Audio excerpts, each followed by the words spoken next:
Et j'aimerais dire à quelqu'un que tout disciple peut être chantre. Mais tout chantre n'est pas forcément disciple. Je recommence comme ceci. Tout disciple est adorateur. Mais tout chantre n'est pas forcément un adorateur. Je disais la première fois que il y a eu l'adoration, c'était Abraham.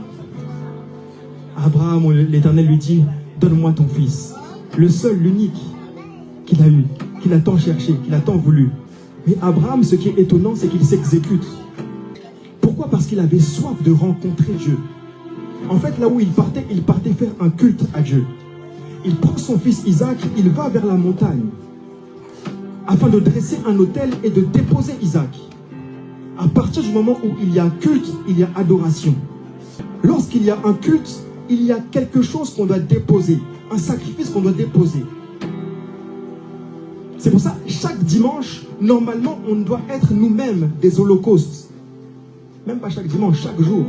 Romains 12:1, il est écrit, « Je vous exhorte donc, frères, par des compassions de Dieu, à offrir vos corps comme un sacrifice vivant, saint, agréable à Dieu, ce qui sera de votre part un culte raisonnable. » Je disais, là où il y a un autel, il y a un sacrifice. Là où il y a un sacrifice, il y a un culte. Et là où il y a un culte, il y a l'adoration. Donc être disciple de Christ, c'est être un adorateur. Être un adorateur, c'est être un sacrifice vivant, c'est être un holocauste, comme je disais. Et j'aimerais dire à quelqu'un que tout disciple peut être chantre. Mais tout chantre n'est pas forcément disciple. Je recommence comme ceci. Tout disciple est adorateur. Mais tout chantre n'est pas forcément un adorateur. C'est pour ça qu'on parle des groupes d'adoration, on ne doit pas voir seulement les belles voix.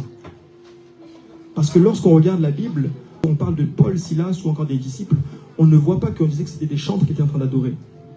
On ne parle pas des belles voix. On parle des personnes qui étaient concentrées sur la personne de Christ. Des personnes qui avaient soif de Dieu. Des personnes qui voulaient rester avec Dieu.